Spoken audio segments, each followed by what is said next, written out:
What's up mga kosa, it's Red Siniedo. Samahan nyo kami ngayon kasi may team building kami ng ICC Blue Hawks. Ayun pala yung makakasabay natin mga kosa kasi magmumotor lang kami. CJ, Jared, Brent at Bieber. Tapos sinantay namin dyan si Tutoy kasi sasabay din daw siya. Pero ang bilis magpatakbo, yung pala sabay lang kayo paalis. Doon na kayo magkikita sa pupuntahan nyo. Sa DRT nga pala kami pupunta nito mga kosa sa sentro ng Bato. Baka nagtataka kayo mga kosa kung bakit ang onti namin. Ibang teammates namin mga kosa, nakaban sila at nauna na sila doon. Tapos naman ng mahaba-habang biyahe, nakarating na din kami. Lapay! Nagulat nga ako, nakapag-swimming na agad yung ibang teammates natin.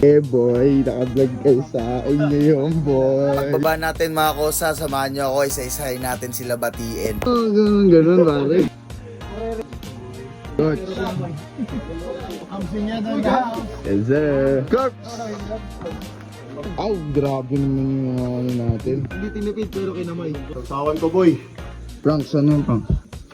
Kinilab yan, pare. After natin sila i-greet mga kosa, tignan nyo naman kung gaano kaganda rito. Halos wala pa masyadong tao. Tapos tamang ihaw na kami dito ng mga S-dop namin later. Walang kasawaang tilapia mga idol. Mga idol, walang kasawaang tilapia. Tapos dumating na nga pala dito si K-Cute. Paano kayo? Hindi ko kaya, freebie, no? After namin kumain mga kosa, rekta ligo na rin kami lahat.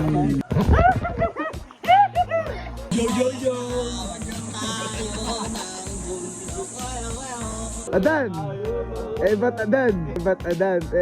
Ba't adan? May dumaan nga din pala dito nagbebenta ng ice cream mga kosa, ng libre si Coach.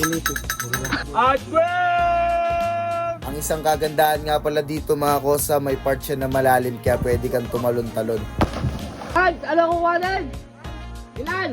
Oh!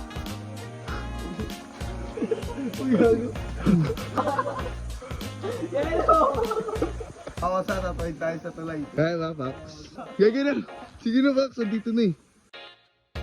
Pagtapos namin maglibot-libot mga kosa, chillin na kami dito lahat para makapag-relax. Sabay ahon mga kosa para pumood trip ng Tik-Nap-Not-Nak. Tama ba yun? Patak ng alas 4 mga kosa, nagasikaso na kami para di kami abutan ng dilim. Uwi na kami mga kosa. Bye guys, ako na mag-outro. Ito nga pala si Kosang Kulot. Peace, we're out!